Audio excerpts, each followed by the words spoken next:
Well,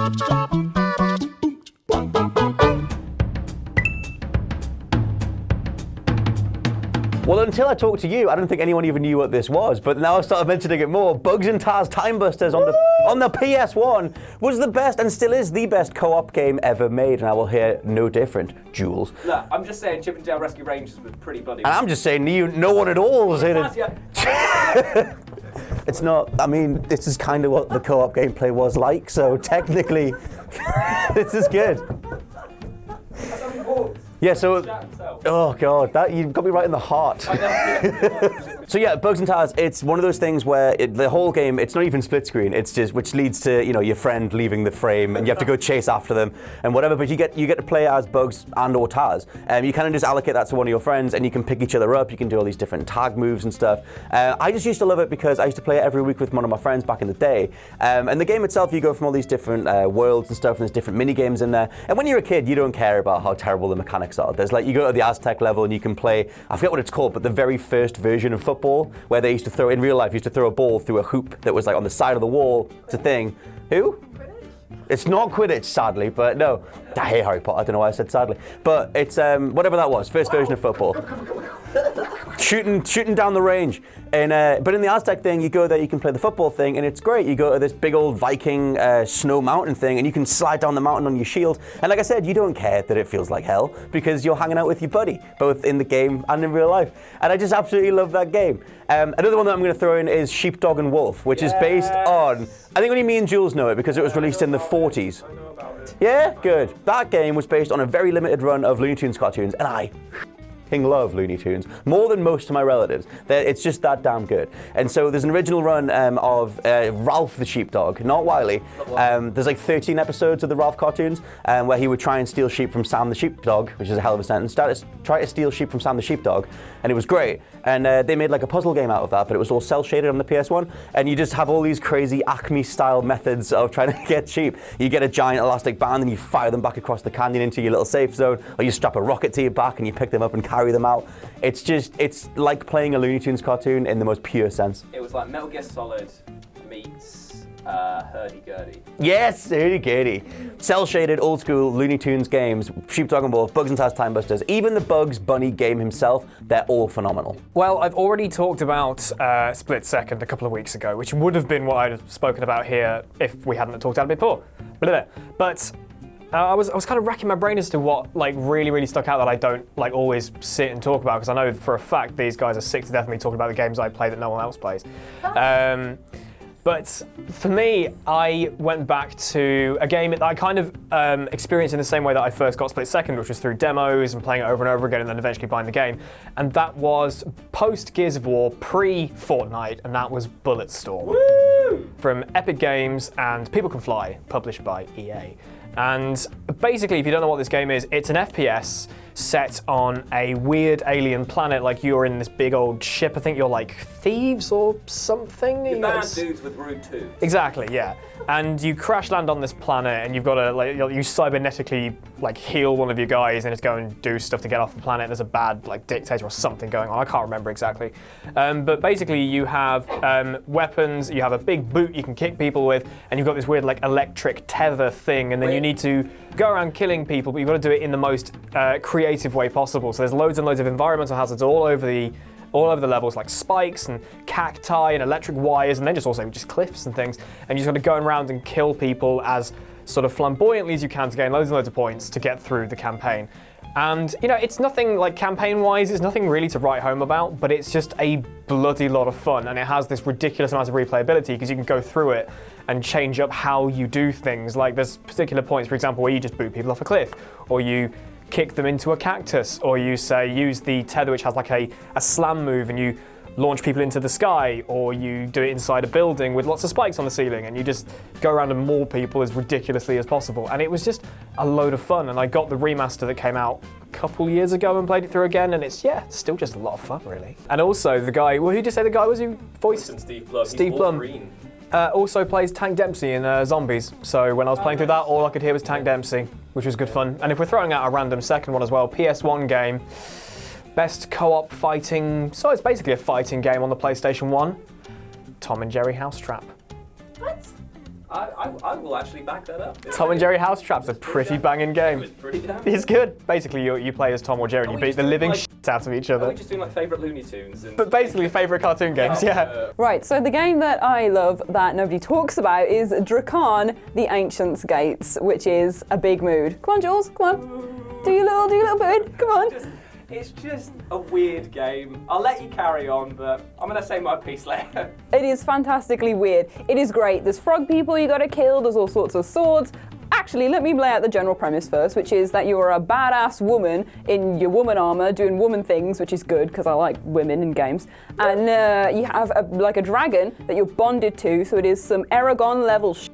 And you've got to go around and open up all these big ancient gates to let in the other big dragon lords to come and burn the desert lords, who are these three-faced people with nipple rings that are intent on bringing havoc and bad things to your world. And the woman's called Rin, and you're this sassy lady just running around going, oh, well, this isn't on, is it? And that was a really bad example of being sassy. Oh, that's not on, is it? And it's just fantastic. It is so fantastically weird. Like, everything is strange. Hold on. The level design in this game is craptacular. No, it's really good. Right. Just don't go to the edges and then you won't see the edges. It's fine. The world apart from the edges is fantastic. There's frog That's people. like saying, look at this JPEG of the Mona Lisa, but not too close because it might be horribly pixelated. Exactly. It's a PS2 game that has not had the love it deserves. It's got to thrive on what it's given. It's this wholesome middle bit that you've got to look at where you can go into a shop and buy a chicken as a weapon and beat someone to death with it. That is the thing you got to focus on here. You can go to the giant rooster and steal his golden egg and sell it and be loaded and run around, put on your dragon scale armor, chop up all these bone skeletons who are like, oh, I'm gonna make you my wife. No, you're not. No, you're not, Sonny Jim. Not when I spike you with my earth sword. Give some more of that sass. It's a really good game. Go and play it. Fantasy, RPG, dragons, frog people that I keep talking about because the frog people are really cool. Frog people. Good. Yeah. What a sign off. Well, I've actually got two games, both from the PS1 era, because one is actually genuinely really good, and one I just love because I like a lot of bad things, and even when I was a child, I still loved a lot of bad things. But the first and genuinely great one is Future Cop LAPD. Yes! Meet the cop who can't stop. You are in this mech. You can play it co-op, which I always do with a friend. Every time I went round his, we used to play it, but we couldn't save the game, so we'd have to play through the same sections over and over again. Anyway, you are in this mech, and you are a future cop, and you can transform into a car and drive around. It's this really rudimentary kind of like top-down 3D mech shooter where you just go around blowing up other robots and other people, destroying the city. Well, you're supposed to be saving the city, but you really destroy it because everyone loves random carnage. You can transform on the fly. It was like Transformers if Transformers were cool and even more 90s. They were pretty cool. I'm totally with you, mate. Michael It's way Bay better. ruined them, but they were very cool before. Did they have a big police badge on them? Some did. Not all of them, though. Okay, Megatron transformed into a gun. And a dinosaur. He's trying too hard. What's he overcompensating for, Jules? So this was really good. The one that is less good is Bruce Willis's Armageddon. Oh my god. What the hell? Is it just Attack Josh J? This is your Spider-Man 3 of games. No, it's not. Armageddon is really good because you have Bruce Willis, who is playing Bruce Willis in, again, this ridiculously lovely 90s sort of sci-fi thrill thing. Go on. I'm just saying, he barely played himself. Yeah, He phoned it in literally. That is every Bruce Willis performance ever, though. So in a way, Josh is actually right. Exactly. But he literally did it over the phone. No, they I don't care if he did it over the phone. That's kind of part of the charm. He was trying not at all in this game. He really wasn't. He's phoning in. He's literally, like Jill said, phoning in lines like, "Whoa, gonna open up a can of whoop ass." He's done a better version. That's Keanu Reeves. Okay, so it's Bruce Willis as Keanu Reeves in this Armageddon game. And it was just this. They apparently cut together dialogue because it was so bad to make that performance work. Right. So. Which means so bad. It's one of the best performances of all time, Scott. Yeah. It's unique. I haven't even gotten to the gameplay yet. We're all caught up on Bruce Willis, as we should be, because he's the defining. Like that's actually saying it all. Have a right analog stick. That is saying it all right. The fact that we are just talking non-stop about Bruce Willis is why this game sold in the first place. No one remembers the gameplay. It was just basic shooter Drac. You were just like using these laser guns to kill people. It was satisfying. You were in sewers for a lot of it. You were helping people. How old were you then? I was like 3 or 4, like really, really young. My dad played with my dad because he was a fan of Bruce Willis, and then we were both fans of Bruce Willis. And now I have a real craving to go watch Die Hard 5. Die Hard 5. Why? Why? It's good, man. It's all good. Open up a can of whoop-ass, brothers. Ugh, seeing as I am old man time in this office, I've played quite a few older games. So I'm going to go back to the glory days of the PS1 and talk about a game that maybe wasn't like critically well received, but it has become like a cult classic, in my eyes especially, and that is Silent Bomber! Because you get to play as this guy called Utah.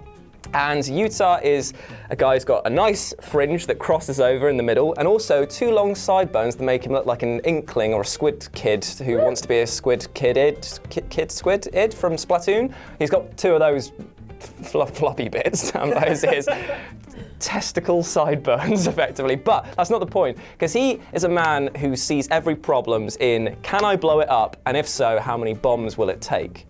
And you basically run around, he's got these big bomb gauntlets on his hand, and he has to try and break into a ship and save this planet from being destroyed by said ship. But oh no, plot twist, his team of ragtag renegades turns on him, and he has to kill them as well. It's sci-fi guff, but how it plays is how it's important, because it's like an arcadey score attack game where you can stack bombs. So instead of just throwing, say, Rich as an enemy, throw 1 bomb at him and it sticks to him. That might be enough to kill such a weak-framed individual. But let's just say that he had Ash sitting on his shoulders as well. That's double the problem. And so I now have to throw loads of bombs on there to blow it and topple this up. So you're just stacking bombs up, different bombs, types and skills. I'm going to say the word bomb a lot in this, really, because it's all based around just explosions and how many you can cause. It had an absolutely thumping soundtrack as well, which I'm sure, under some sort of copyright thing, we're going to play a bit. We'll play a tiny bit now. Ready? Yes. So it had the soundtrack, and it had a 2v a multiplayer as well, where either you and a mate could. No, it wasn't team up. No, you couldn't team up, because why would you team up with somebody else who could explode? You fought against each other. When you collected these little data chips that were hidden around the levels, they unlocked new characters, and some of them made sense, like your teammates, or a guy who also had a bomb that you could throw out. Then you could unlock this weird green plant creature that couldn't do anything, died really quickly, and it used to be the biggest insult amongst my friends if you could beat somebody as the plant when somebody else had, I don't know, like a Gatling gun and could kill them the other side of the map, and it's just like, yeah, but I'm a plant. Snap, snap, snap, gonna get you. Watch out, snap, snap, gonna get you. That's it. So, yeah, so I've lost the plot. I've completely gone insane. What else was a good selling point about it, apart from the fact that you got to play as an emo protagonist, you blow stuff up, great multiplayer game. Oh, and also has war crimes in, because he uses napalm on civilians at the very beginning. It's quite a tone shift, isn't it? Okay, so I had some deliberation thinking of something here, because there's so many little niche games. I love a good indie game, for example, but I feel like I've talked about them all, and all of them have all these cult followings and all that. So what I've decided to talk about today, firstly, is a game that I had on the Super Nintendo Entertainment System when I was wee, because all these lads with the PS1s, I was a Nintendo girl. And it's called Uni Rally. Here in the UK, it was called Uni Rally. In the US, it was called Uni Racers, I believe. Correct me if I'm wrong. But yes, it's so batshit, and you play as a unicycle, and it's a racing game, essentially. It's like you're on a little track and you race along, but you're a flipping unicycle. Rich seems to have heard of it. Is this the one where it's a 2D like track? Yeah. So you're just racing literally. At points, all you can see is just this flat track, and you're just pressing the right, just sitting there watching the track. But there's loop-de-loops, and there's like, you can do tricks, and you can do, it's just really cute. It's just this weird little game, and you could collect all the different unicycles, and there was really nothing much to it, but I loved it when I was wee, because that's what we had on the SNES, so I loved it. And secondly, I wonder if this one might be slightly more well-known, but no one ever talks about it, and I played it tons when I was wee, and that is the Discworld game on the PC. That is good. It's so good. It's like akin to, so if you've never heard of it, so Terry Pratchett, may he rest in peace, was a novelist who wrote the Discworld novels, and they're set on the world is a disc on the back of 4 giant elephants on the back of a giant turtle hurtling through space, and all sorts of weird and wonderful adventures happen on this wee flat disc. And the Discworld game was, it was kind of like Monkey Island, in that it was ridiculously difficult and you had to go around and talk to everyone and find items that you can use in separate parts of the game. Like later on, you have to keep them in your luggage, who runs behind you, and he's got 100 little legs. And it's absolutely, again, batshit. I love me a bit of batshit. I've been told I'm swearing too much, so I've decided to call this game Batch Balls. It was You can't stop us like a goddamn dog. Did I say another swear word? You nearly did. You went bash. Batch Balls. People need to know about this game. We need a new one, which would be great. It needs to still be Eric Idle.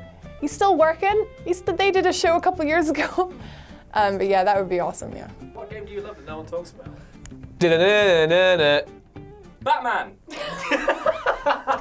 You meant to go.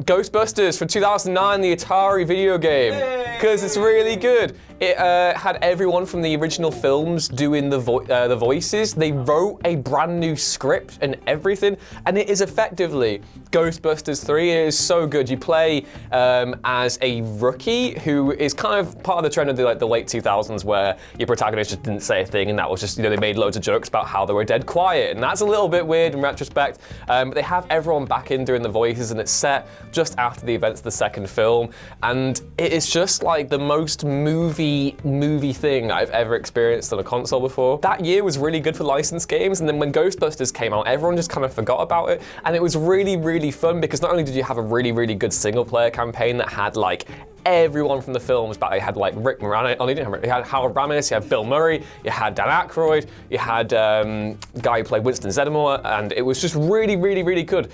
And you had a co-op mode as well, so you could hop online and bust ghosts with your friends. To this day, I've never seen a license used more authentically before, like in terms of the effort they went to get everyone back to do it. And like, if you're been left disappointed by Ghostbusters on screen since 2 came out, well, you have a perfect third film right here, and I would definitely recommend that people check it out, because it's so like lovingly dedicated to those films, like the soundtracks there and everything, and just a dead fun game. And I traded it in like an idiot, and now it costs a lot online, so I'm an idiot. But yeah, Ghostbusters the video game 2009, definitely go check it out if you can, because it's really good. And don't be a numpty like me and trade it in, because I've lost a part of me now.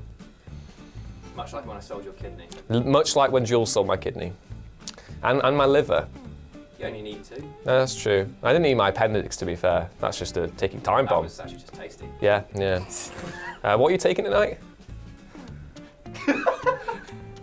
I'd rather not stay on camera. Paper trail and all that. Or spleen.